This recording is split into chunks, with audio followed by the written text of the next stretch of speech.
Good morning, this is your boy TL. This is your Week 9 review and Week 11 preview. I'm a little sleepy, but good morning. It's Sunday. Um, Week 9, we played the Ravens. We beat the Ravens like I predicted. I was pretty pumped up about that.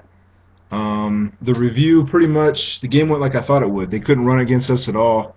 Torrey Smith had an okay game, but he didn't go off, and their other receiver, Marlon Brown, actually got in the end zone twice. That's all they could do, really.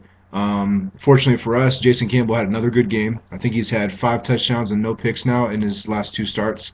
Very strong game. He had 3 touchdowns, no picks this game. Beyond that, we didn't have a running game like we always don't.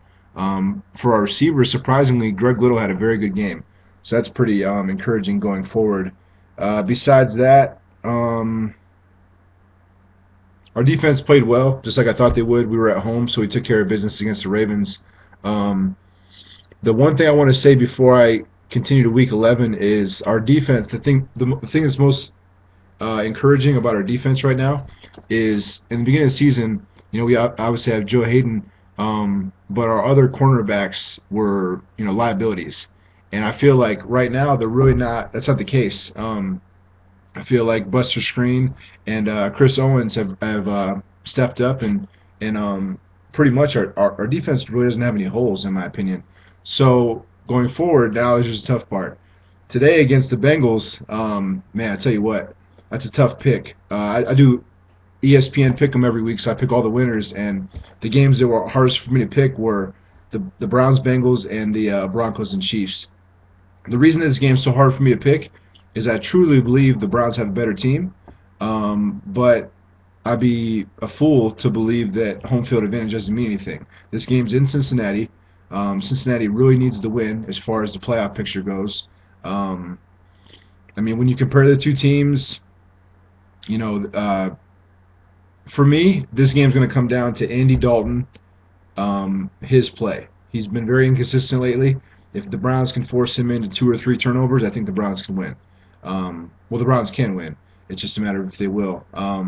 So I think it'll come down to Andy Dalton. I love their rookie running back, Bernard.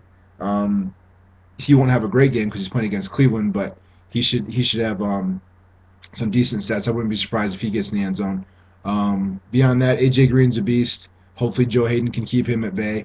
But they also have Mohamed Sanu and Marvin Jones. So hopefully, like last game, Marlon Brown was able to score twice. Hopefully we can prevent Sanu or Marvin Jones from doing that this week.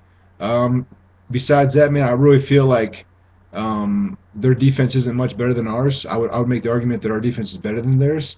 And like I said, it's all going to come down to us putting pressure on Dalton and pretty much how Dalton plays. If Dalton throws 3 touchdowns, no picks, obviously the Bengals win. If we can have him have another 3-interception game like he has done several times recently, then we have a good shot to win, even in Cincy. So it's too tough to pick, man. For my pick 'em, I just picked the Bengals because I didn't want to be biased and be a homer. But I wouldn't be surprised at all if the Browns win today in Cincy. But anyways, have a good Sunday. God bless. Go Browns. I'll talk to you next week.